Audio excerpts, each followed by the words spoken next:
vamos a empezar con el día de hoy el primer episodio, el primer capítulo, la primera edición de esta collab entre los Just Sciencing, que ya conocemos aquí en este canal desde hace mucho tiempo, y los colaboradores o la organización Mentescopia. Este es el día 1 de esta colaboración que vamos a tener en este año, que va a durar todavía meses. Este es el principio y vamos a estar aquí unos meses juntitos, y empezamos hoy con una charla un poco general, ¿vale? Yo creo que también, tal y como están diseñados los contenidos, van a tener sentido para ir empezando poquito a poco, metiendo como el pie en la piscina, ahí, el dedo, luego el otro dedo, luego tal, y luego ya acabamos con el agua hasta el cuello, ¿no? Pero en el buen sentido de la metáfora. Ya me están cancelando los de Mentescopia, ya me están cancelando. No, dame una oportunidad de explicarme, por favor, no me juzguéis por mis metáforas. Eso me tendrán que poner en los hilos funados de Twitter. No me juzguen por mis metáforas. Ese va a ser mi mensaje. Anyways, gente, voy a daros un poquito de info y un poquito de contexto, por si no conocéis Mentescopia. Que aunque ya he puesto un montón de enlaces por Twitter, en Instagram, que por cierto, ahora que lo estoy pensando, no he avisado por el WhatsApp. Voy a avisar también por WhatsApp. Gente, venirse para saber sobre salud mental. Ya en Twitch. Ala. Así soy. De campechana, como el rey. Bueno, como el anterior. Vamos a intentar evitar temas políticos y complejos en estas colaboraciones. ¿Os parece? A mí me parece una buena estrategia. Entonces, gente, hoy vamos a tener la primera charla en este marco de colaboración con Mentescopia. Espero que os guste. Yo tengo, la verdad, muchísimas ganas.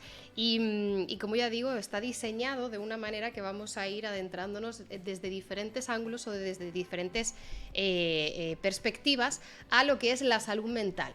Vamos a tocar muchos temas. Estoy segura que quedan temas que os gustaría que tocáramos que no vamos a poder tocar aquí. Estoy convencida. No os preocupéis, porque además de lo que vamos a ver aquí en streaming, Mentescopia está colaborando con otros creadores de contenido en otras redes y podéis ir allí a consumir más contenido. También en ediciones anteriores de Mentescopia tenéis un montón de contenido.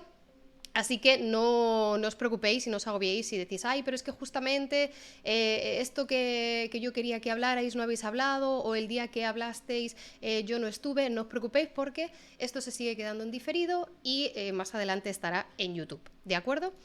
Un poquito de información sobre Mentescopia para que estéis ya situados en lo que es. Mentescopia es un grupo liderado, es como una colaboración, ¿de acuerdo? Anita, muchísimas gracias por esa racha, un besazo. Es un grupo multidisciplinar. ¿Qué quiere decir? Que forma parte o colaboran diferentes entidades con diferentes backgrounds, ¿de acuerdo? Hay gente que está enfocándose en una divulgación, hay gente que está enfocándose más en el lado de investigación, otros en el lado más clínico, y este paraguas es como una psiquiatría translacional, y esto pertenece al Instituto de Biomedicina de Sevilla y a la red Cibersam, ¿de acuerdo?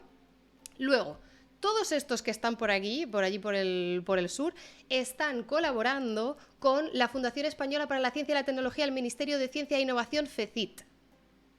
Gente, nos paga el perro Sánchez. Ya puedo decirlo, el perro Sánchez me está pagando para decir que las vacunas funcionan. Ya se caen las caretas, ya no puedo esconderme más. Hasta aquí hemos llegado. Y bueno, y alguien tenía que decirlo, alguien tenía que estar aquí dando la cara y diciendo, soltando factos, pero bueno, es lo que hay. No pasa nada, seguiremos viendo antivacunas y todas estas cosas, así que no os preocupéis. De repente eres Facu Díaz. ¿Cómo he llegado aquí? ¿Quién soy? Esto es terrible. Muchísimas gracias, Fractos. por la ciencia. Muchas gracias por la ciencia, te lo agradezco de verdad. Muchísimas gracias por esa resuscripción. Te lo agradezco un montón. El perro ahí soltando billetes. Entonces, ¿qué se intenta abordar por parte de Mentescopia y qué estrategias siguen? O un poco el por qué también me contactaron a mí para formar parte de esto. Y es que, sobre todo, uno de los grandes pilares o uno de los grandes objetivos de Mentescopia es llegar a adolescentes o menores de 25 años, porque el 70% de los trastornos ocurren en la adolescencia, en estos primeros años de la veintena, y entonces son las personas que mejor les viene esta información porque van a poder detectar síntomas tempranos, van a poder preguntarse cosas, van a poder reflexionar sobre si la situación que tienen es, digamos, normal o si deberían quizás buscar pues algún profesional de la salud mental que aconseje, que guíe, que quite miedos o que dé algunas pautas. Así que, ¿dónde están los jóvenes? Os estaréis preguntando. Pues en Twitch. Los jóvenes están en Twitch. Que sí, gente, Manu, aquí también hay jóvenes. Aquí también hay jóvenes, no te preocupes. Entonces, la idea es alcanzar o llegar a estos jóvenes que es donde se pueden empezar a ver, se pueden empezar a diagnosticar todos estos procesos y beneficiarse. Ahora bien, a veces a los jóvenes no les llega esta información, pero como mira, dice Su, aquí, efectivamente, a lo mejor a los adolescentes no les llega la información, pero a las madres como Su Cuevas de los adolescentes también les resulta muy útil toda la información que espero compartamos hoy y en los futuros streamings. Así que tanto si no sois jóvenes ya, los que estáis por aquí, como si lo sois, yo creo que esto os va a interesar. Y nada, el formato, como ya os podéis imaginar, es un Just Sciencing o un Just Sciencing adaptado, digamos. Van a ser cortitos, van a ser charlas de 1 hora, normalmente con un invitado o invitada, aunque habrá alguna excepción, donde vamos a debatir temas concretos, ¿vale? En el tema de hoy sí que es verdad que va a ser un poco general, porque vamos a hablar de bienestar emocional, salud mental en la sociedad y todas cosas así como un poco generales, conceptos que parecen muy abstractos, pero que vamos a intentar definir así un poco más al detalle. Y luego ya en otros streamings más adelante ya vamos a ir abordando temas bastante más concretos. Así que os recomiendo, por favor, que si tenéis dudas generales, sobre todo de otros temas que vayamos a tratar en el futuro quizás, dejadlas en nuestro Discord, porque después, cuando se marche el invitado, voy a repasar todas esas preguntas, dudas, comentarios, voy a intentar aclarar lo que yo pueda. Si es un tema que ya se ha tocado por parte de Mentescopia, pues os remito a ese contenido. Si es un tema que vayamos a tratar en el futuro, pues también os lo digo si lo vamos a tratar en el futuro. Y si es algo que yo no puedo contestar porque seguramente no tenga la formación adecuada, lo remitiré a los colaboradores que quizás sí lo puedan hacer. Así que nada, os prometí que íbamos a empezar puntuales y que teníais que estar vosotros puntuales, así que no voy a defraudaros yo con no ser yo puntual. Así que voy a empezar a presentaros a nuestro nuevo invitado ya, a que forma parte de nuestra familia de los Just Sciencing, en este caso colaborando con Mentescopia. Vamos a tener a Benedicto Crespo, que es, y esto sé que algunos vais a hacer chiste porque es catedrático, y yo sé que muchos estáis pensando vamos a tener una charla catedralícea hoy, pero literal. Hoy va a ser una charla catedralícea con mesopotámica. Yo sé que hay muchos que seguro que se les ha venido esta palabra a la mente, y hoy va a ser literal porque es catedrático de psiquiatría en la Universidad de Sevilla, jefe de servicio de salud mental del Hospital Virgen del Rocío, investigador, también líder o iniciador de todos estos proyectos de divulgación de Mentescopia, y bueno, es un crack, si me permitís la palabra, así que voy a dar paso para no perder ni un minuto más y aprovechar cuanto más podamos la charla que vamos a tener hoy. Os recuerdo que además de las preguntas estas que podéis dejar en el Discord, yo voy a estar leyéndoos en el chat si tenéis dudas. Si hay un momento en el que empezamos a hablar de cosas muy técnicas, gente, la idea es que vosotros en el chat también participéis, nos vayáis guiando un poco qué temas os consideráis más o menos interesantes y nosotros también adaptarnos, porque si quisiéramos tener una charla los dos en privado, pues lo haríamos en Teams y no aquí delante de vosotros. Entonces, de verdad os invito a que participéis mucho en el chat, que yo os voy a estar leyendo y vamos a estar intentando contestar a lo que salga. Sin más dilación, gente, os pido como siempre muchísimos aplausos en el chat para dar una bienvenida, como no, catedralicia, a nuestro primer invitado del Jazz Science Scene en colaboración con Mentescopia, Benedicto Crespo. ¿Qué tal, Benedicto? ¿Cómo estás? Hola, buenas tardes. Nada, encantado de estar aquí y de esta presentación tan académica que has hecho. Pero bueno, vamos a irnos al terreno y espero que podamos tener una conversación absolutamente de que todo el mundo disfrute y sin irnos del suelo, como digo. Por supuesto, por supuesto. Muy bienvenido y muchísimas gracias por impulsar Mentescopia allá en sus orígenes y en este año por hacerlo conmigo en colaboración con mi comunidad aquí en Twitch con estas charlas. Yo te quiero preguntar ya de entrada un poco que cuando cuando empezaste a desarrollar este proyecto de Mentescopia, si esperabas que llegara a donde está ahora o qué cosas todavía consideras que faltan por conseguir. Esta pregunta no la teníamos anotada en la lista, pero me apetece saber qué piensas. Bueno, cuando empieza Mentescopia es fruto de un análisis muy sencillo que hacemos, ¿no? De decir, bueno, muchos de los mensajes de salud mental van dirigidos a la población adolescente o adultos jóvenes, pero cuando nosotros comunicamos desde la parte, digamos, más asistencial, más científica, como tú dices, lo que habitualmente hacemos es utilizar los canales científicos, propiamente dicho, o medios de comunicación que habitualmente no son utilizados por esta franja de edad de estas personas. Entonces dijimos, esto hay que cambiarlo. Estamos insistiendo en que la adolescencia y la adultez joven es una edad clave donde debutan un porcentaje muy importante de trastornos mentales, y los mensajes, digamos, encaminados a esa preservación de la salud mental o a esas conductas que nos pueden proteger de o factores de riesgo de, no somos capaces de comunicárselo a esa población. Entonces vamos a buscar esos canales y a partir de ahí empieza Mentescopia, que se va fraguando, como tú dices, durante estos años y que estamos gratamente sorprendidos o disfrutamos del estado que está, del éxito, digamos, o ahora mismo de la divulgación que se está produciendo, pero que no nos contentamos con esto, como dices, e intentaremos ir buscando nuevas formas de llegar a estas edades, que no es fácil, y también incorporar contenidos que sean de interés siempre desde la rigurosidad científica.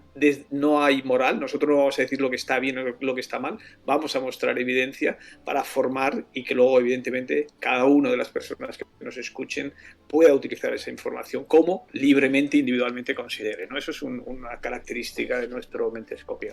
Bueno, yo soy firme creyente de que se pueden explicar papers bailando en TikTok. O sea, lo cortés no quita lo valiente. Se puede hablar con rigor y alcanzar la población que quieras, siempre y cuando sepas a dónde quieres ir, ¿no? Y tengas el interés de llegar. Has dicho que en esta época estos adolescentes o estos jóvenes adultos que tienen, es donde hay como más factores o hay cierta vulnerabilidad. Para hablar un poco de esta vulnerabilidad o por qué es importante centrarnos en esta franja de edad, ¿qué es el bienestar emocional? ¿Cómo lo conseguimos? ¿Y cuándo se ve en peligro? ¿Cuándo se ve dañado? Bueno, el bienestar emocional es algo muy individual, ¿no? Es decir, que el bienestar emocional, cada uno tenemos nuestro bienestar y seguramente todos los que nos están oyendo pueden decir, oye, yo sé cuál es mi bienestar emocional, que muchas veces está basado pues, en experiencia, en expectativa, en valores que son individuales, ¿no? Y al final es un estado, vamos a decir, de felicidad o de plenitud en el cual la persona, un estado dinámico que va a cambiar, como todos sabemos, y que la persona en ese estado se siente pues realizado, con capacidad de producir, de creatividad, de aportar en el mundo laboral habitualmente, y luego siempre de relacionarnos, muy importante el tema de relación social y también de nuestra socialización, y luego también el tema de nuestra integración dentro de una comunidad, de una sociedad. Es decir, que vemos un nivel personal, un nivel de relación personal y luego un nivel de contribución a la sociedad. Eso es en general, y aunque todos tenemos esa, digamos, nuestra definición, pero dicho con palabras un poco técnicas, pero todo el mundo encajaría en esta definición que es muy amplia, ¿no? Es que ya con esta definición yo ya tengo 3000 preguntas, porque ya empezamos a tener unas relaciones sanas, ¿no? O tener unas interacciones, ya sea con un círculo familiar, ya sea con un círculo social, pero se dice mucho esta frase de los seres humanos son una especie social, hay que estar, hay que socializar, hay que no sé qué, pero luego cada uno, como tú bien dices, tiene como cierta individualidad de, bueno, yo no soy tan social como quizás se espera de mí. ¿Dónde están los límites? ¿Cómo ha venido también el boom de las redes sociales? Porque yo a lo mejor no salgo de mi casa en un día, pero estoy conectada con, no sé cuántos somos ahora en el directo, pero ahora estamos conectando con muchas personas, aunque no de manera física. ¿Qué rango de diferencia individual podemos encontrar en estos aspectos que has dicho y cómo han afectado las redes sociales en esto? El rango es muy grande, es decir, que yo tengo claro que la normalidad es muy amplia, ¿no? Y que tenemos que considerarlo en ese sentido, y que, como decía, es amplia e individual, es decir, que cada uno se va a sentir cómodo en ese estado de bienestar, de felicidad, donde se siente plenamente con esas capacidades en distintos estados, ¿no? Y ahí pueden entrar, evidentemente, situaciones de, como digo, personalidad, rasgos de personalidad, personas que tienen más o menos capacidad social o que por patología pueden tener alguna dificultad para esas relaciones sociales, pero no nos olvidemos que en la globalidad, es decir, esta interacción humana, la interacción social es algo que es necesario en muchos casos para ese bienestar, ¿no? Entonces, el desarrollo de la persona muchas veces está relacionado con esa sociabilidad, y dicho de otra manera, la falta, el aislamiento, la soledad no buscada, ojo con este matiz que es importante, es muchas veces un factor de riesgo de patología o de trastornos mentales, ¿no? Es decir, que esa soledad no deseada está muy asociada a factores, puede ser causa y consecuencia, ¿no? Pero muchas veces está asociada como causa de trastornos o de cuadros afectivos, depresión, es un factor de riesgo de suicidio, es decir, que estamos ya viendo como esa interacción social es muy importante y debemos protegerla. Las redes sociales es como todo, y no voy a decir nada que no se haya dicho, es decir, que si están bien utilizadas son una herramienta de crecimiento y que vamos a entender de salud. Si son mal utilizadas, seguramente estamos hablando de una herramienta, como creo que algunos de los datos que estamos manejando últimamente, se convierte en peligrosa para los niños, peligrosa para los adultos, temas de adicción, temas de aislamiento, temas de bajo rendimiento, es decir, que es... yo creo que fue muy bienvenida porque fue una revolución, y bienvenida es, y una revolución sigue siendo, pero ahora hay que ver esos matices que estamos diciendo, porque las redes sociales, como bien estás diciendo, se asocian realmente a pérdida del bienestar en muchos casos, ¿no? Entonces hay que tener ahí un control. Claro, bueno, es que yo creo que ahora mismo nosotros somos un claro ejemplo del uso de las redes sociales precisamente para crear conciencia de los para crear conciencia de los posibles peligros de las redes sociales, ¿no? Yo creo que todo tiene cabida y todo tiene su contexto positivo si se sabe manejar. Volviendo también un poco al tema de que hay un rango de individualidad dentro de unos pilares muy asentados, una cosa que me hace reflexionar es que cuando tú no sabes que puede haber cierta individualidad en algunos conceptos, no te paras a pensar si es algo que necesites o no. Decías antes, la soledad no buscada es un problema. Y un poco también cuántas relaciones sociales o con qué frecuencia necesitas relacionarte. Y tengo la sensación de que justamente en este periodo de adolescencia no se suele hacer esta autorreflexión o esta reflexión de qué necesito yo, qué me sienta bien a mí.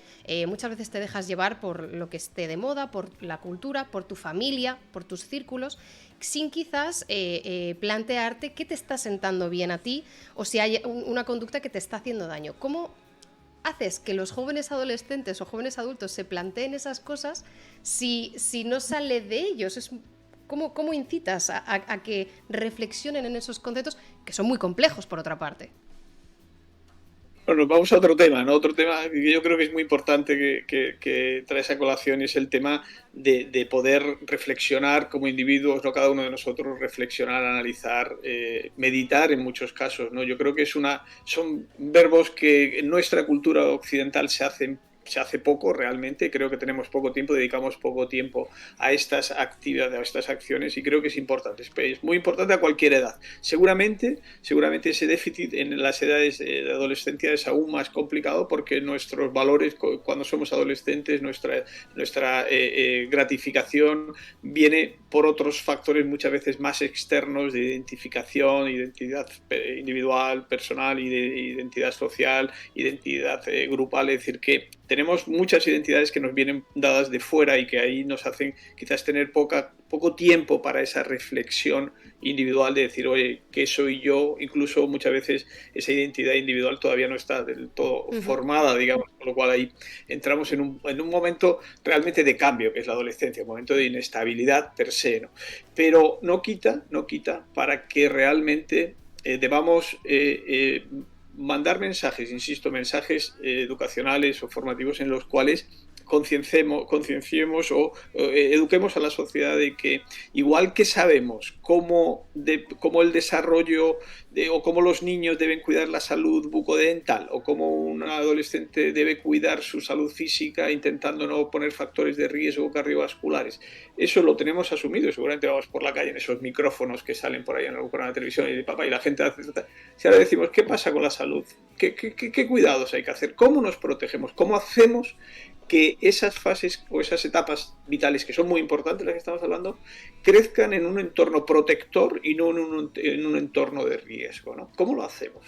Y que la gente sepa perfectamente lo que supone el generar muchas especies. Esto es un binomio, ¿no? O es una dupla donde está el individuo y está la sociedad en muchos temas, en muchos casos, ¿no? Un poco haciendo un esquema. Entonces, claro, la relación de expectativas del individuo hacia la sociedad o todos los factores de la sociedad hacia el individuo que pueden estar resumidos en algo muy ambiguo que es el estrés, entre expectativas y estrés nos movemos en un balance o en un balancín que es muy complicado de equilibrar. Si tenemos muchas expectativas y no cumplimos, nos vamos a alto malestar. Si la sociedad nos presiona a mucho estrés, también nos vamos a malestar, ¿no? Entonces, el que tengamos esa cultura, esa educación, digamos, emocional, dicho así también de una manera, creo que es muy importante y que desde la salud mental, que es mi rol en esta sociedad, yo creo que defenderíamos claramente que hay que fomentar esa educación emocional en todo el circuito educativo o fuera del circuito educativo en esas edades. Porque realmente estamos forjando, estamos protegiendo o estamos poniendo en riesgo a los individuos para que en el futuro, cuando son adultos, aparezcan enfermedades o trastornos mentales, ¿no? Y el objetivo es bajar las tasas para, evidentemente, mejorar la calidad de vida del individuo, ¿no? De la persona, ¿vale? Estabas dando esta explicación y esta reflexión y me ha recordado que cuando yo era adolescente, cuando yo estaba en el instituto, se empezaba, en aquella época, yo soy del 90, en aquella época se empezaba a hablar del bullying en el colegio. Era cuando empezaba a decirse que eso era el acoso escolar, se llamaba bullying, había como empezaban a brotar palabras y expresiones que antes no conocía o no existían para dar nombre a comportamientos, a situaciones, a contextos, etcétera, etcétera. Y bueno, luego también ahora, hoy en día tenemos el bullying digital, ¿no? El bullying cibernético, y el ciberbullying y todas estas cosas. ¿Cómo crees que esta educación sobre la salud mental o sobre el bienestar emocional en estos adolescentes, ya sea desde una educación académica, ¿no? Ya sea por parte de los institutos o por parte de la familia o los círculos más cercanos, ¿cómo crees que ha avanzado en los últimos años? Y aquí también te hago una pregunta un poco hago de abogada del diablo. ¿Cuánto crees que es el greenwashing de la salud mental que vemos en redes, que a veces da la sensación que solamente hay que defender la salud mental en el día en el que hay que defenderla y luego el resto del año nos sentamos a ver qué tal? ¿Cómo lo ves tú? Yo soy positivo y creo que ha habido un cambio afortunadamente notable, ¿no? Eso no quita para que estemos todavía, digamos, en fases iniciales o que tenemos que seguir en esta línea, ¿no? Es decir, se ha logrado, ha habido una ruptura, el COVID, como todos sabemos, ha hecho que la salud mental venga al primer plano de la sociedad, es decir, la demanda ahora mismo que existe de la sociedad acerca de problemas de salud mental, de cuidar la salud mental, ha aumentado en todas las franjas de edades, pero especialmente en la edad infanto-adolescente.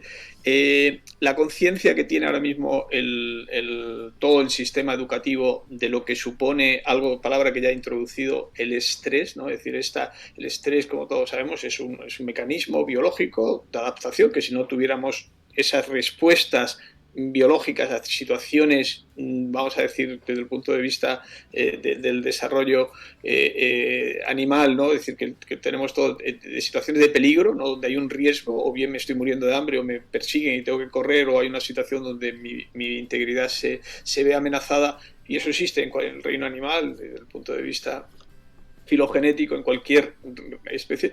Eso es adaptativo y sin eso nos moriríamos.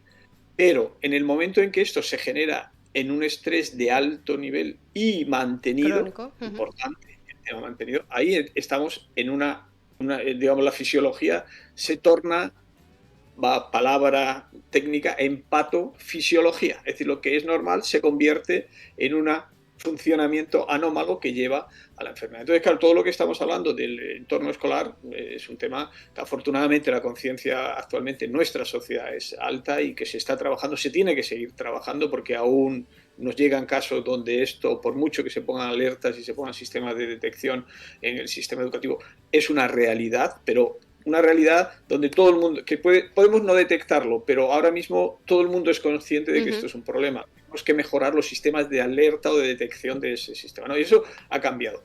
El tema del uso de sustancias ilícitas y el efecto en esas edades donde el cerebro es todavía un órgano muy plástico en el sentido de que está en pleno crecimiento, es decir, que el cerebro no igual que otras partes de nuestro organismo ya están en una edad, en un momento de desarrollo total, el cerebro sigue desarrollándose hasta 30, 35, 40 años. Incluso podría haber teorías, no vamos a entrar en esto, que durante toda la existencia del individuo, ¿no?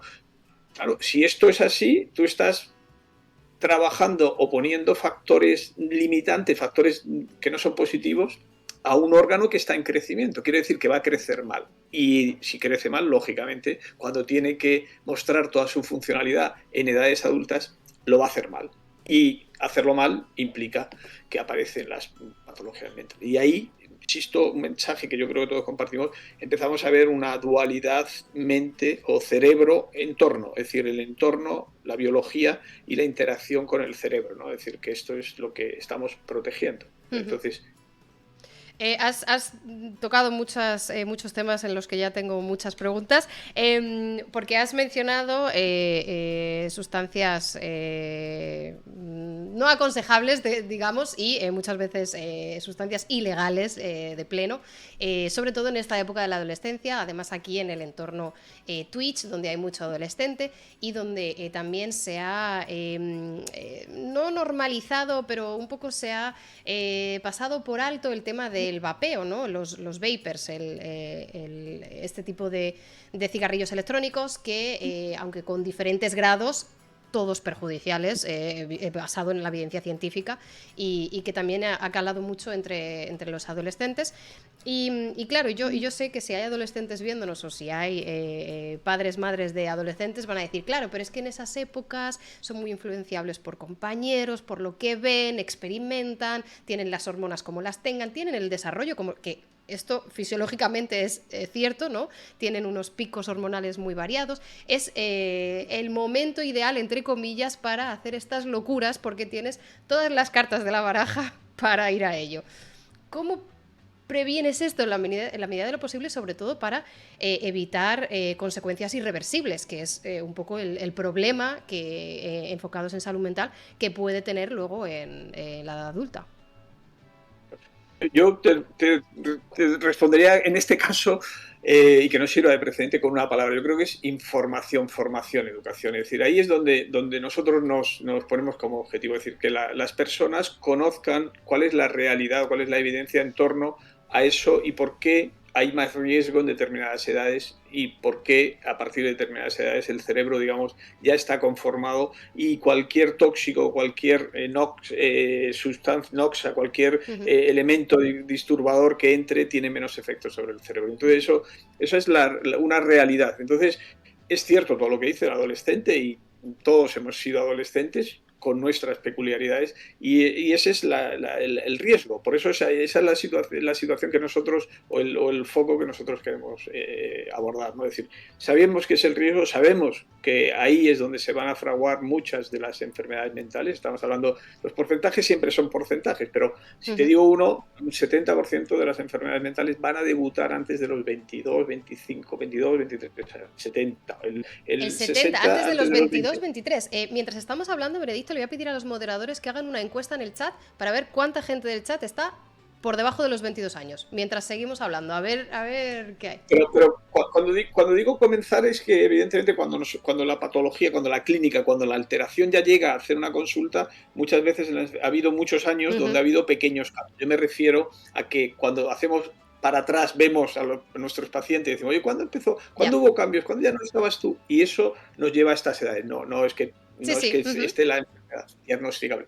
Pero bueno, ahí ya se están produciendo esos cambios, ¿no? Entonces, claro, el que no trabajemos desde el punto de vista del sistema sanitario o desde el punto de vista del sistema educativo o desde el punto de vista de la sociedad en general, en que esta información esté disponible y que llegue por los canales y de manera adecuada en contenido a las personas, ahí es donde creo que tenemos que hacer un esfuerzo. E insisto, hoy estaba en otra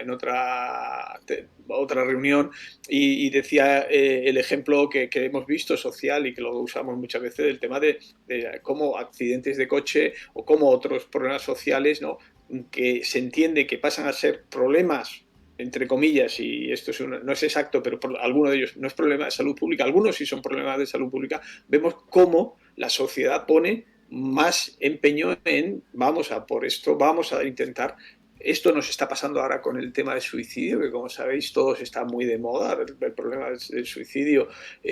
Afortunadamente todo el mundo es consciente y acepta que es un problema de salud pública, es decir, las cifras son alarmantes, vamos creciendo en España, vamos creciendo en edades jóvenes y tenemos que hacer algo, tenemos que cambiar. ¿Cómo podemos abordar esto? Creo que desde la información y la educación quizás sería el camino o la autopista más directa, entendiendo la complejidad y que esto no va a haber un causa o evento-efecto, ni mucho menos. Pero ahí tenemos que estar y creo que en una sociedad como la nuestra nos debemos exigir el tener esa capacidad de informar y que realmente le llegue a las personas que son las personas que, entre comillas, están en riesgo. Y un poco volviendo a lo que estábamos hablando antes, ¿no? Quizás llegar a esas personas requiere que esta información se aplique a todos los niveles, en todos los tipos de plataformas, redes, formatos, bailando en TikTok o en un programa de radio, porque de nuevo no sabes dónde están escuchando esas personas que puedan necesitar esta información y que incluso había una persona en el chat que también hacía una reflexión, incluso con 46 años nunca es tarde, ¿no?, para decir, oye, quizás a lo mejor esta información que tengo ahora me ayuda muchísimo, pena que no la tuviera quizás en aquel momento, pero ahora todavía puedo sacarle partido sea donde sea. Has hablado también has mencionado varias veces el tema del estrés de una manera crónica, ¿no? El estrés, que esto, como lo has dicho, de manera evolutiva tiene una justificación, chachi, perfecto, nos llega el león en la sabana, corremos, o sea, esto es el ejemplo clásico que todo el mundo entiende.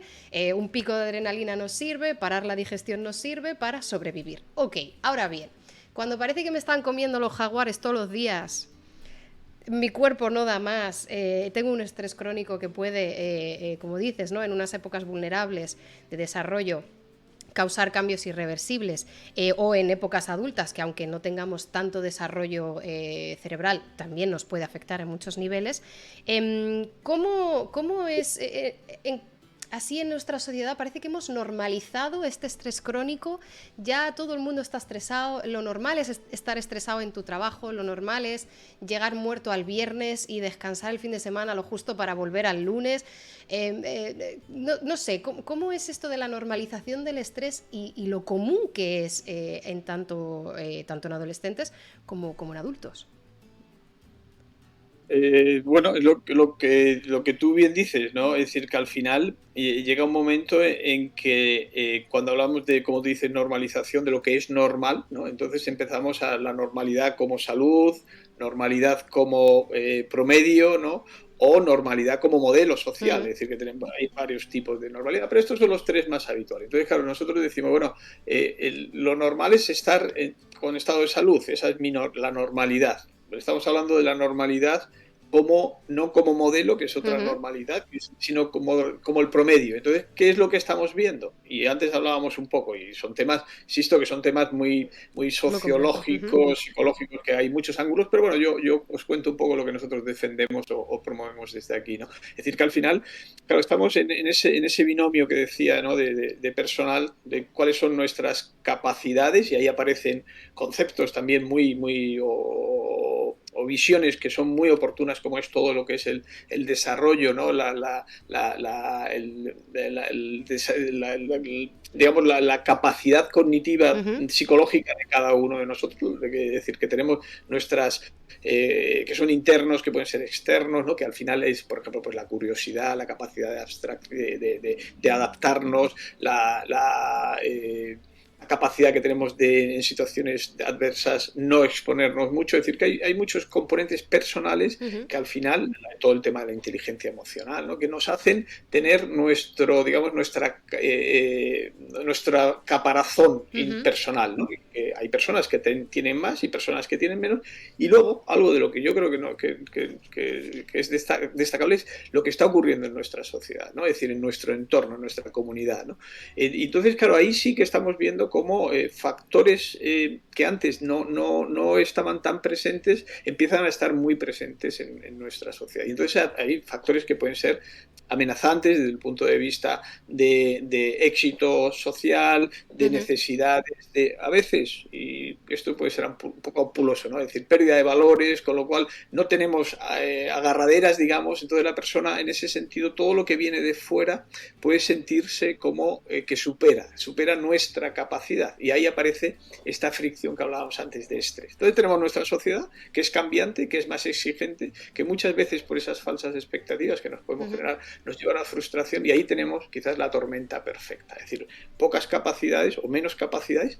Y hablamos de algo que también yo creo que es muy relevante para la salud mental, es cómo potenciamos esas capacidades del individuo, y lo hacemos en estas edades. Es decir, que no estamos, es decir, que yo soy muy, siempre que hablo de esto soy muy práctico. Esto no estamos hablando de filosofía, digamos, de algo que esté fuera de realidad, no, estamos hablando de personas que crecen, que tienen un entorno escolar, familiar, social, que viven en un barrio, que tienen unas condicionantes socioeconómicas que le circundan, y estamos hablando de cómo todo ese entorno puede cambiar, depende del individuo, ¿no? de estado vital. Entonces, esto es concreto. ¿Y cómo mejoramos eso del individuo? Pues nos lo debemos proponer o nos lo debemos preguntar, ¿no? Es decir, sería importante durante la época educativa prestar atención a algo, todo esto que estamos hablando del desarrollo emocional, o del propio bienestar emocional, de qué herramientas tenemos, cómo educamos esa inquietud, esa curiosidad intelectual, o cómo hacemos que las personas tengan más inteligencia emocional. Es decir, nos preocupa, debemos trabajar en esto, y al mismo tiempo, también muy importante, debemos controlar en algún momento esos condicionantes externos, esa exposición externa. Claro, Hemos pero hablado, ¿no? es que estaba justo reflexionando. A mí el capitalismo me causa estrés, pero a lo mejor yo sola no puedo cambiar el capitalismo, no puedo cambiar toda la sociedad, no puedo cambiar a todos los españoles para que ese ambiente no penetre en mi caparazón, que a lo mejor se ha visto debilitado por mis capacidades innatas, ¿no? O adquiridas. Claro, yo no le puedo pedir al capitalismo que me deje tranquila, pero sí que puedo intentar asegurarme de ir adquiriendo unas herramientas, mejorar esa inteligencia emocional, a lo mejor ser capaz de identificar esos triggers, ¿no? Identificar esos patrones, esos elementos que a mí me van a provocar una desestabilización por lo que sea, por activación de traumas o por que yo ya tengo algunos patrones de comportamiento de la adolescencia que están más sensibilizados, ¿no?, a los ambientes. Y claro, y estaba reflexionando eso, yo no puedo cambiar a la sociedad, pero sí que puedo intentar mejorar ciertas herramientas personales o dentro de mi círculo. Yo sé que hay mucha gente aquí en el chat que tienen hijos semiadolescentes o alrededor de la adolescencia y que a lo mejor se están preguntando eso de, claro, ¿cómo le digo yo al gobierno que cambie cosas, o que cambie la educación? Pero a lo mejor en este círculo, en la capacidad en la que las personas podemos afectar a nuestro círculo más cercano, ¿qué herramientas podemos prestar, disponer? ¿Cuándo, sobre todo a los padres que pueda haber en el chat, cuándo es preocupante? ¿Cuándo es de, uy, esto no está, creo que no se cubre suficiente en el colegio, creo que debería buscar ayuda profesional? ¿Cómo puedes actuar? ¿Cómo puedes reaccionar ante estas vulnerabilidades que ya puedes empezar a ver o que quizás no ves, pero sospechas? Claro, cuando yo digo sociedad, no estoy hablando de nuestra sociedad, digamos, en general. Yo creo que, entre comillas, las prevalencias, el número de enfermedades mentales, de trastornos mentales a nivel varía, pero varía poco a nivel, es decir, que hay zonas, es decir, que en todas las sociedades, en todos los modelos económicos, las prevalencias, vamos a decir que es similar. Esto no es exacto, pero bueno, nos sirve para lo que estamos hablando. Es decir, pero, por ejemplo, imagínate que las ciudades, los ayuntamientos, se preocupan de que las zonas verdes, de que haya espacio para hacer deporte, actividad física muy importante para todo lo que estamos hablando. Ojo que estamos hablando, creo que es importante también, es decir, en todo esto no estamos hablando de la parte más cerebral, biológica, donde alguien me puede decir, mire, yo tengo, un familiar mío tiene un trastorno de espectro autista y ahí hay un condicionante biológico, desarrollo, y toda esta argumentación que estamos haciendo no aplica directamente a esto. Pero cuando estamos en esa línea de pérdida de bienestar, donde todavía muchas veces no hay diagnóstico, no podemos entrar en la parte superior del trastorno porque no entraría dentro de estas categorías, de categorías diagnósticas de enfermedades que nosotros podemos diagnosticar, pero la persona está sufriendo, la persona está pasando mal. Estamos hablando de ahí abajo en el sentido de un poco utilizar un poco esta analogía de arriba y abajo, ¿no? Pero claro, ahí imagínate que las ciudades permiten que haya más clubs de relación. Imagínate que las ciudades cuidan la polución de manera cuidan el ruido, por ejemplo, que esto en otros países europeos se cuida mucho más que en España. Y claro, yo no pretendo cambiar el modelo, no sé, empresarial ni el modelo, no, pero sí que hay cosas que desde la sociedad y entendiendo que somos ciudadanos que vivimos en sociedad, los ayuntamientos, la comunidad puede ayudar a algunos aspectos. Y creo que es importante el que lo tengamos en mente porque ahora hay otro movimiento que me parece muy interesante y que a mí me atrae mucho, que es lo de ciudades mentalmente saludables. Entonces, y hay un movimiento a nivel de ciudades internacionales donde esto que estamos hablando lo estamos llevando o lo están llevando a la realidad, ¿no? O determinadas asociaciones de determinados barrios barrios de ciudades que ya trabajan en esos aspectos, que no hay un intrusismo profesional, no. Aquí lo que estamos es intentando entrar en esa parte donde hay una parte más preventiva y de promoción de salud. Y ahí todos podemos actuar. Insisto, ahí se pueden hacer muchas cosas de las que yo estoy esbozando, ¿no?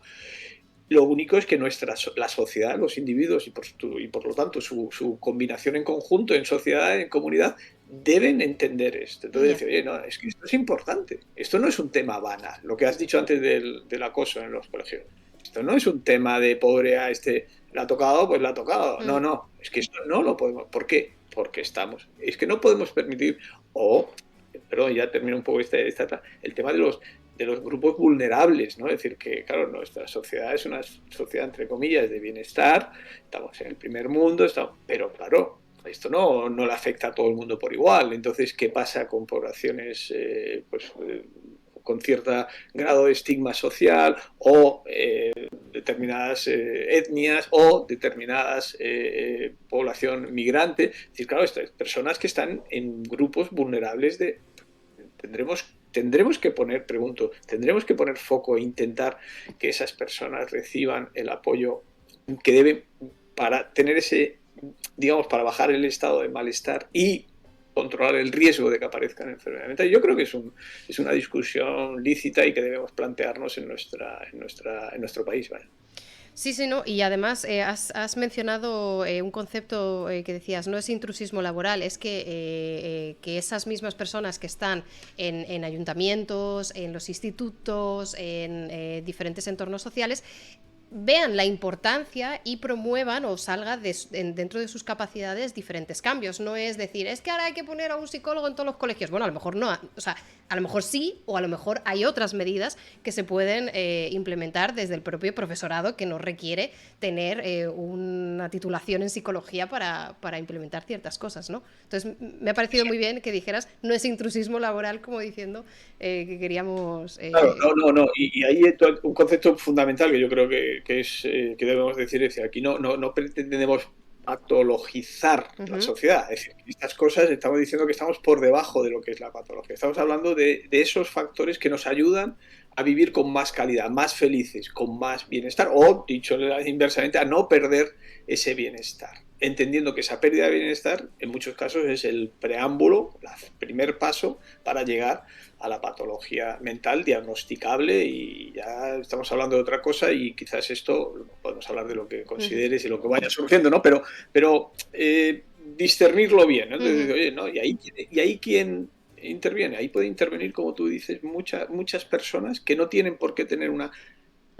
siempre y cuando no haya patología, que no tienen que tener una cualificación sanitaria, que simplemente, hablábamos antes de otro tema muy importante, es el aislamiento, y sobre todo en personas mayores, que como sabemos es un factor alto de riesgo de suicidio en personas mayores, que desgraciadamente va aumentando, pero los que más se suicidan son las personas mayores. Los que hacen intentos son más jóvenes, pero los que realmente hacen un suicidio consumado, que al final ahí está la muerte del individuo, esos son mayores, y en muchos de ellos se ve ese aislamiento. Oye, ¿podemos en nuestro entorno facilitar personas que ayuden a romper esa soledad en personas que sabemos que son nuestros vecinos? Y esto es más fácil y muchas veces en núcleos más pequeños, ¿no? Y yo sé que esta persona se ha quedado viuda, o esta persona... Oye, ¿podemos desde la sociedad dar ese acompañamiento? Y creo que no me estoy yendo a un tema altruista y realizable, sino es de concienciación y sabiendo que esto tiene un impacto. Claro.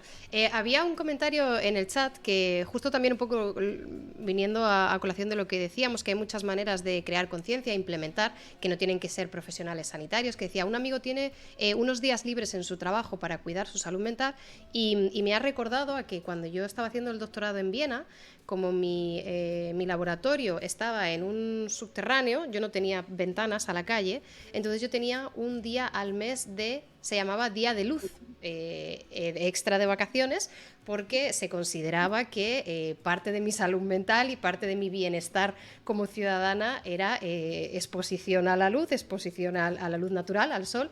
Entonces yo, por cumplir, no sé si era un mínimo del 80% de mis horas laborales sin ventanas a la calle, me correspondía un día al mes para un poco cuidar mi salud mental. Este tipo de iniciativas que no requiere personal sanitario ni requiere nada, pero que es, oye, un detallito, ¿no? De decir, oye, ¿te importa que no me vuelva loca aquí en este subterráneo?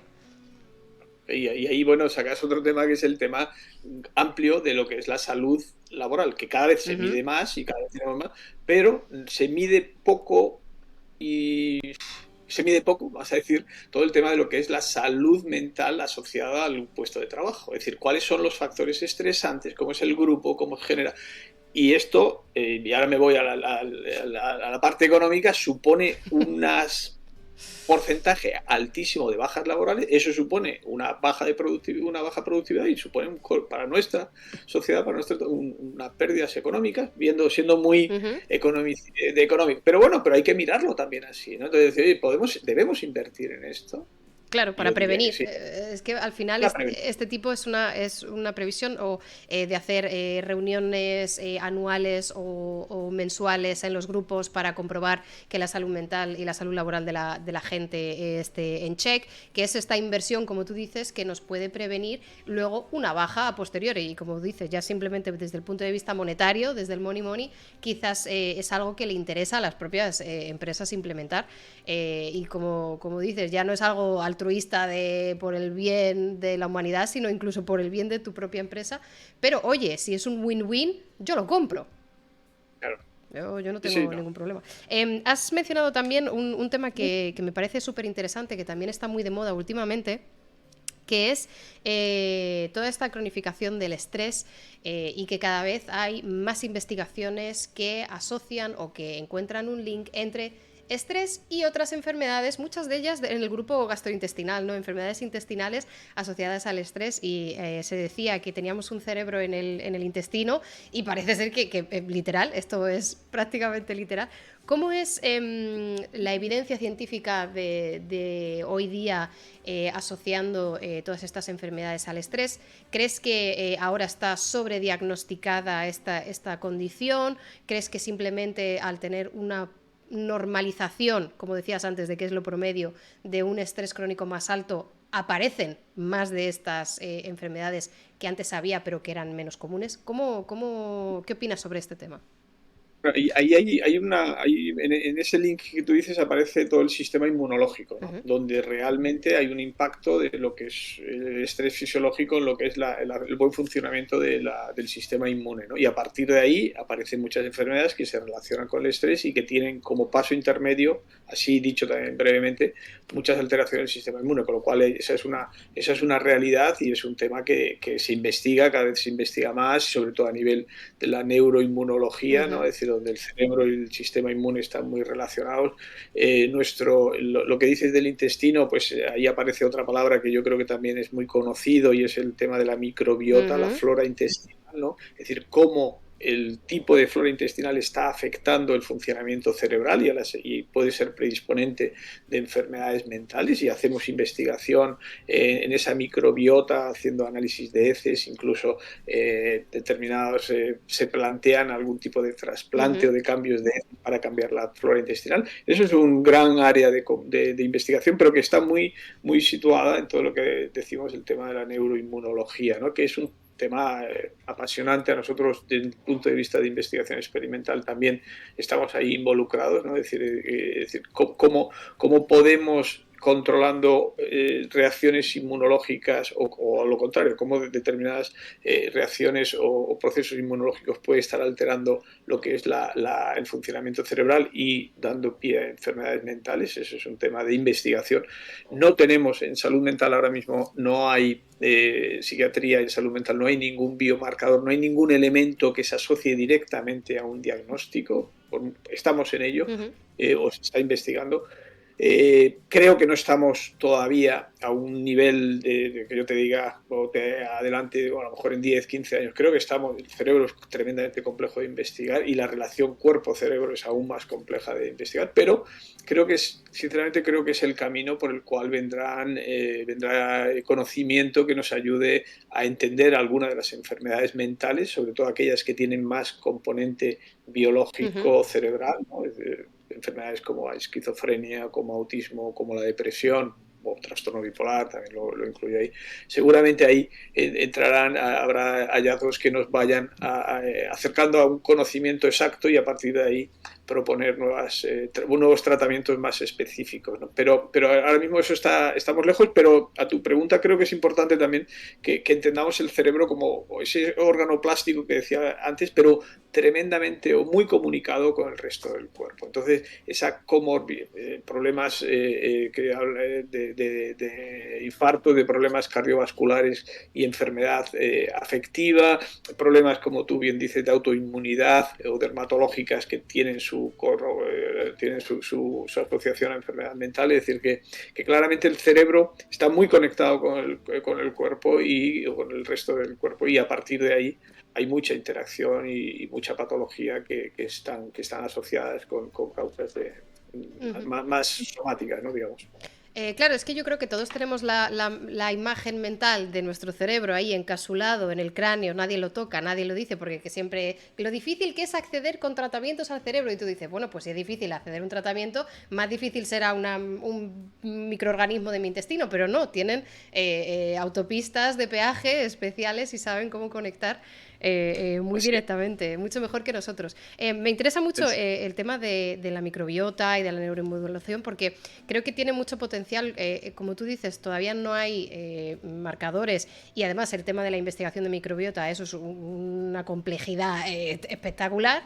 Pero a mí me da como optimismo, sobre todo en el tema de prevención, porque parece que tenemos como mucha data indirecta de tener una buena alimentación, tener una vida no sedentaria, tener como vínculos sociales. Hay como mucha data que ya llevamos acumulando mucho tiempo, que no sabemos exactamente cuál es la llave que toca, ¿no? Cuál es la tecla que toca, pero que quizás sí que parece que se van modulando y a lo mejor tienen una gran implicación o pueden encontrar que encajan en los tratamientos de manera preventiva o de manera complementaria a la farmacología.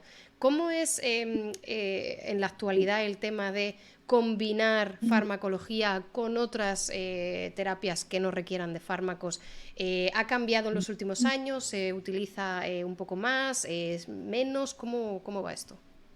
Eh, yo- yo- bueno, yo creo que se está, también hay un desarrollo de todas las terapias, ¿no? Más psicoterapias o incluso de terapias con, digamos, más naturalistas, ¿no? Que en algún momento no nos olvidemos que muchos de los fármacos que utilizamos vienen de productos naturales, es decir, que esto hierba hasta que alguien dice que ese producto natural tiene un efecto, ¿no? Es decir, no quiero decir que tengamos que recurrir a los productos naturales Uh de -huh. entrada, pero considerar ahí. Y en tema de psicoterapia, por supuesto que hay un crecimiento, por supuestísimo que es complementario y en algún momento es el único o el tratamiento principal que debemos abordar para evitar utilización de fármacos en situaciones que no estaría indicado y que en muchos casos podría generar un tema de adicción o mal Uh uso, y -huh. estoy hablando de la super prescripción, recetas y uso no racional de las benzodiazepinas, voy a hablar algún nombre comercial, no sé si hay algún No hay problema, pero problema.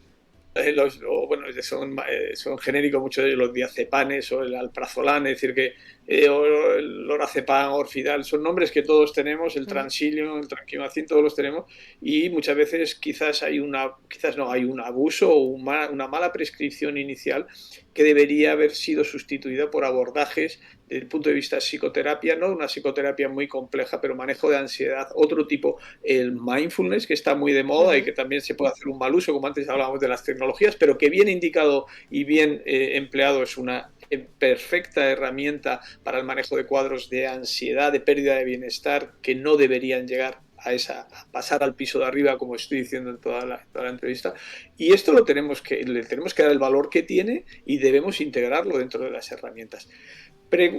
Aspecto complicado, es decir, ¿quién puede hacer esto dentro de un sistema sanitario? Entonces, si le ponemos la etiqueta pública, ahora mismo el problema que tenemos es que esos problemas de bienestar, que son problemas, es decir, que no estoy diciendo que no, y dentro de lo que refiere o define la Organización Mundial de la Salud, ahí hay una pérdida de salud mental porque se pierde el bienestar. Es decir, que no estoy diciendo que no Uh pase -huh. nada, pero que pasa a un nivel no diagnosticable. Esta parte de abajo, otra vez, haciendo un poco ese juego de arriba y abajo, esa parte de abajo, muchas veces, por poco disponibilidad de tiempo de los profesionales, lo más fácil es recurrir a la medicación. Y ahí tenemos un gran problema. Es decir, somos el país europeo que más benzodiazepinas prescribe, ¿no? Entonces, claro, aquí es un problema, otro problema de salud importante. Entonces, ¿cómo podemos dar respuesta a esas necesidades con esas herramientas que estarían más indicadas? Y ahí tenemos un gran problema porque, como bien sabéis, como bien se sabe, no hay profesionales, mismo hay una carencia y que va a ir aumentando en los próximos años de profesionales de salud mental que puedan, psiquiatras, psicólogos clínicos o psicólogos en general, que puedan hacer estas terapias.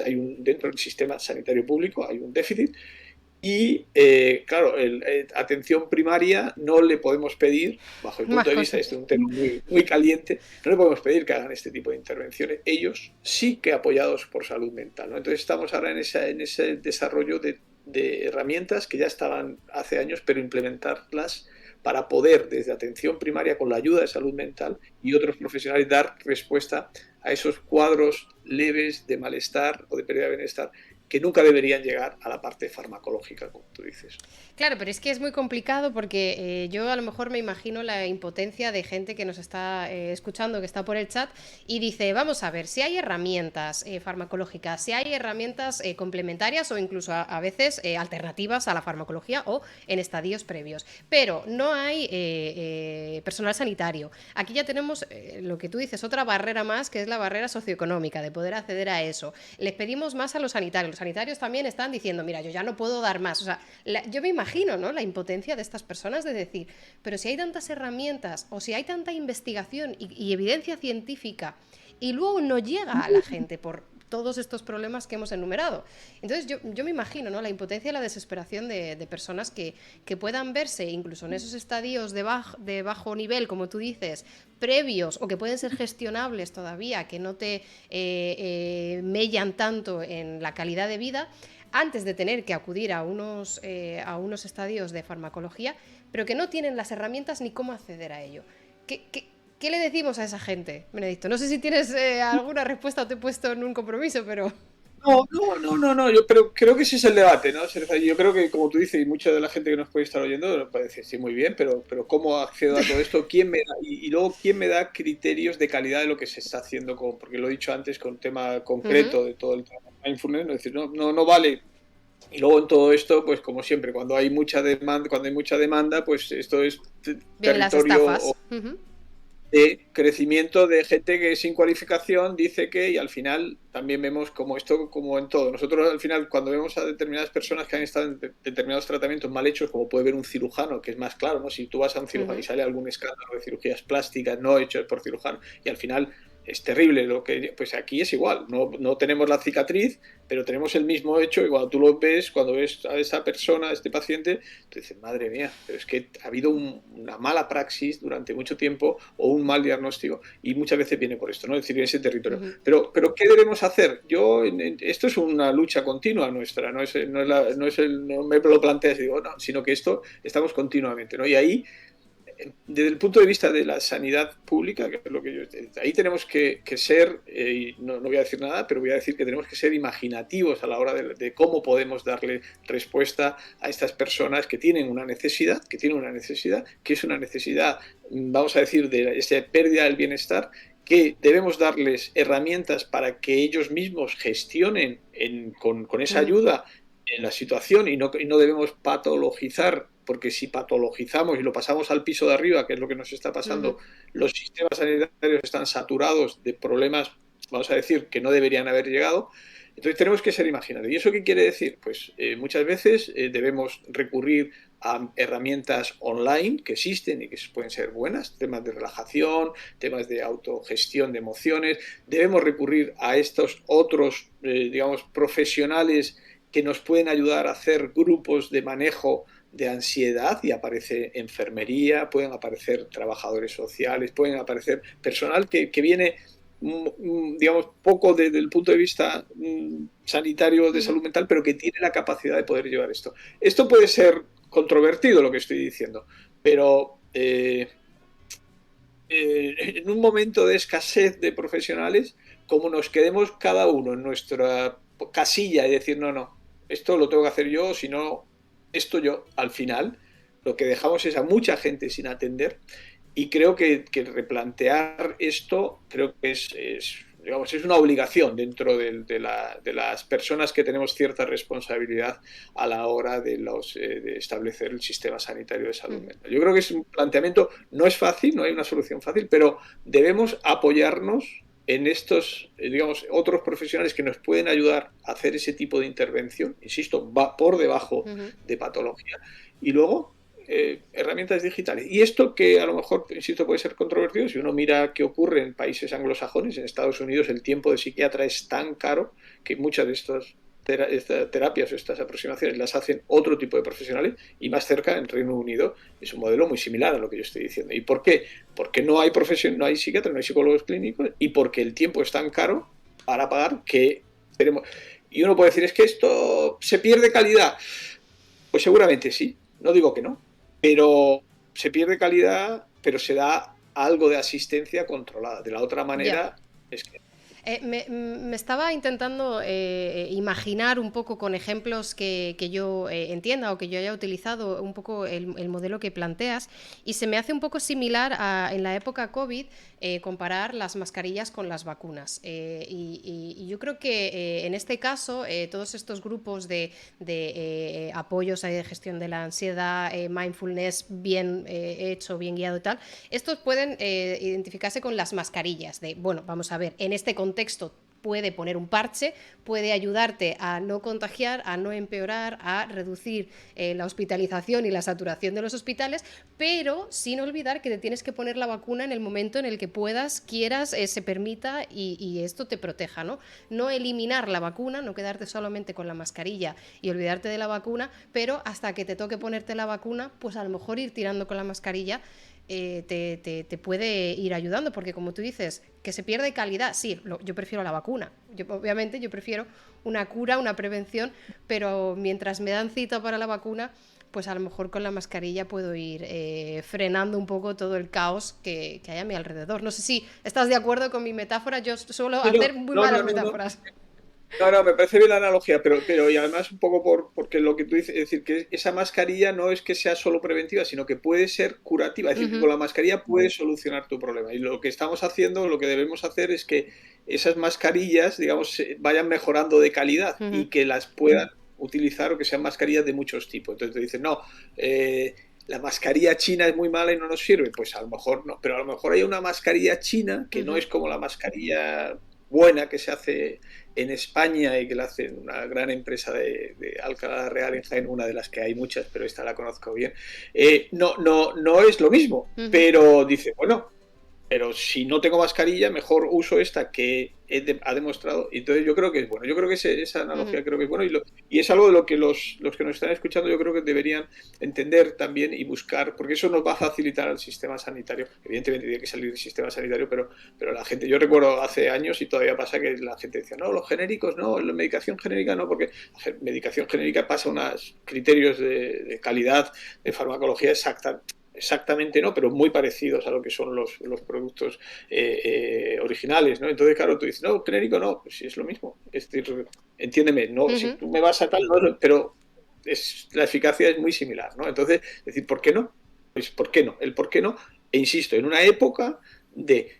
Por supuesto que habrá debate y alguien en la audiencia estará diciendo, no, lo que hay que hacer es aumentar el número de profesionales. Por supuesto, nadie discute esto, pero lo que estamos hablando es que no hay en el mercado. Es decir, yo ahora mismo en nuestro hospital estoy buscando 6 profesionales, 6 entre psiquiatras y psicólogos clínicos, y no hay nadie en la bolsa de Andalucía, no hay nadie, perdón, en la bolsa de mi hospital, no hay nadie que pueda trabajar.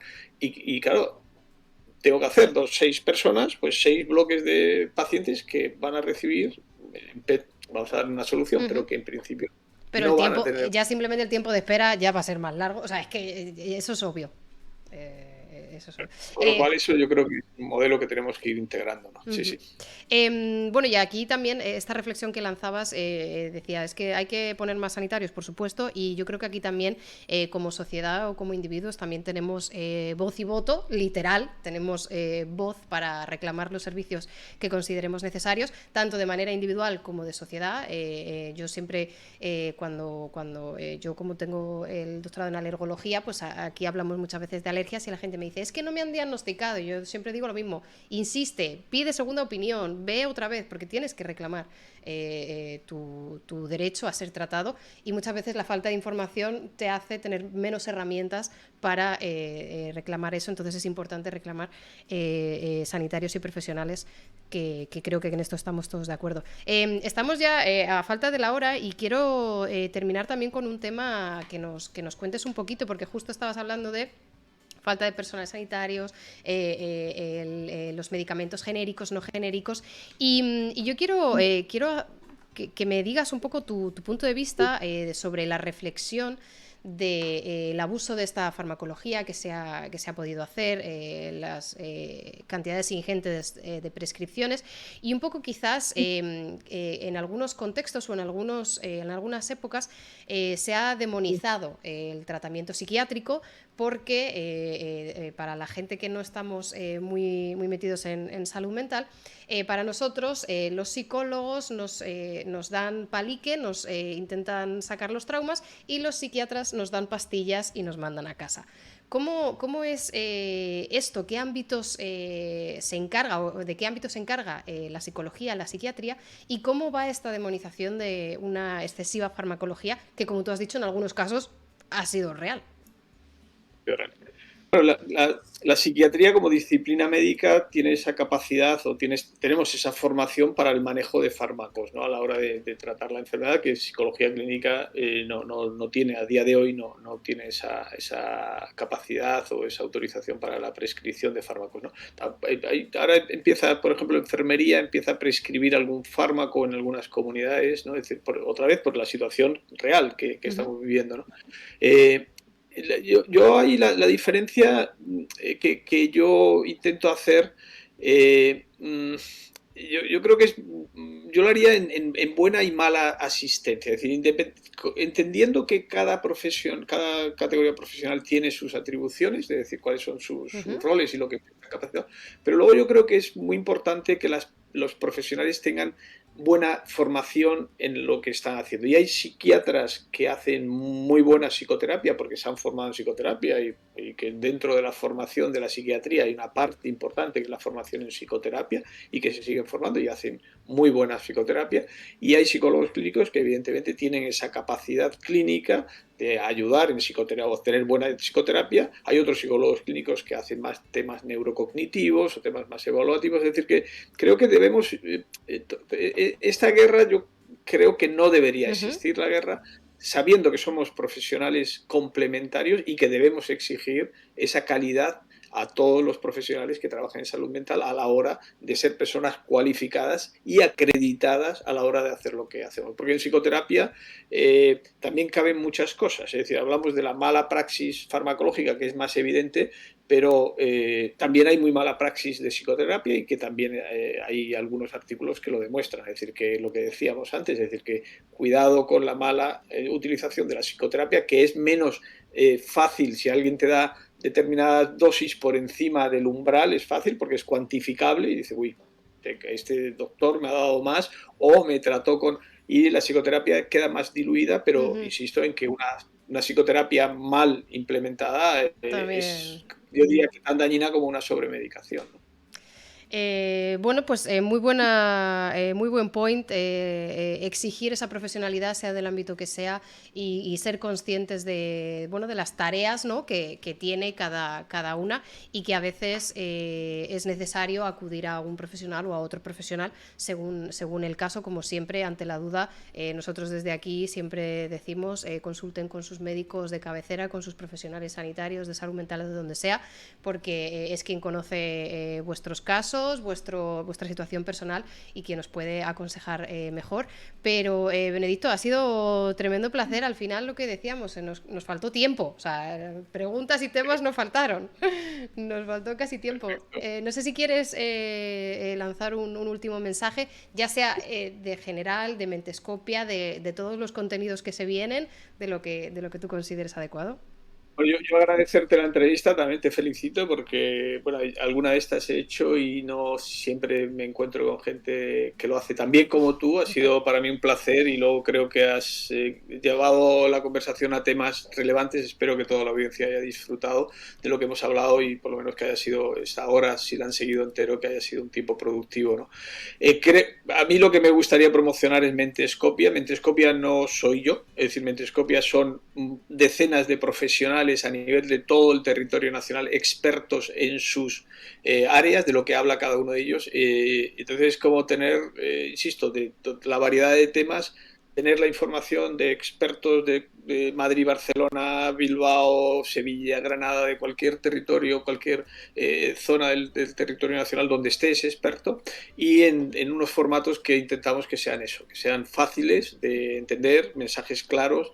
No intentamos contar, como hacemos bien, creo, los comunicadores, no todo lo que sabemos ni todo lo que quisiéramos, pero sí que esa información que puede llegar y que las personas les puede ayudar a tener otra perspectiva o otro posicionamiento acerca de la salud mental. Con lo cual, Mentescopia creo que es un buen altavoz. Estamos muy contentos de cómo está evolucionando y esperemos que eso siga evolucionando. Hay que felicitar y reconocer a toda la gente que está detrás, porque todo esto hay un soporte técnico, y ahí está José Fernando y otro líder nuestro que es Fidalino Rocha, que es otro el líder de Mentescopia, del vista organizativo, y creo que hay que reconocer ese trabajo y esa simbiosis entre los que en teoría tenemos el conocimiento y los que sabéis cuáles son los canales de comunicación para que llegue a esa población objetivo que es la edad joven y los adolescentes. Nada, muchas gracias. Nada, gracias a ti de nuevo y bueno, desde aquí haremos lo que podamos para, aunque sea que la gente aprenda un poquito cada día, cada charla que tengamos por aquí, que aprenda algo, y si ha habido gente que se ha llevado algo de información útil en esta horita, pues nada, pues yo feliz que me quedo, así que te lo agradezco de nuevo, Benedicto. Estamos en contacto, que esto no acaba más que empezar, y nada, sí. Y te deseo lo mejor y una muy buena noche. Perfecto, muchas gracias, igualmente. Nos vemos, chao, chao. No. Gente, tremendo aplauso, ¿no?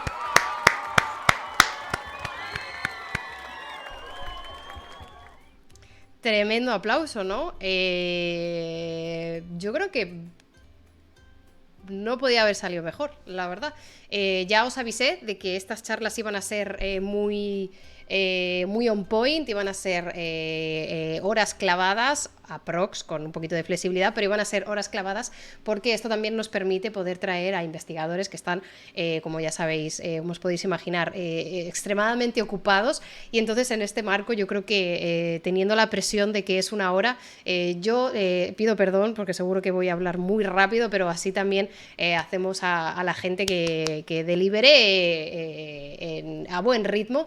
Así que nada, esta es la primera fase de este Just Sciencing featuring Mentescopia, y nos queda la segunda parte, que la hacemos ahora entre nosotros, el chat y yo y el chat, un poco debatiendo si habéis dejado algunas preguntas, que estoy viendo que habéis dejado algunas preguntas en nuestro Discord, ¿de acuerdo?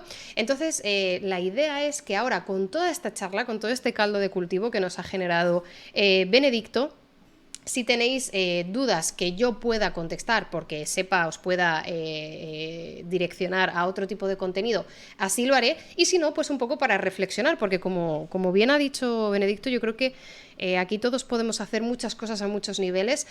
Los profesionales sanitarios tienen su lugar, su posición, sus tareas, que nadie les va a quitar y recriminar, pero me ha parecido muy interesante todas estas psicoterapias complementarias que pueden servir a modo de mascarilla en algunas situaciones, y en esas cosas al final nosotros también sumamos.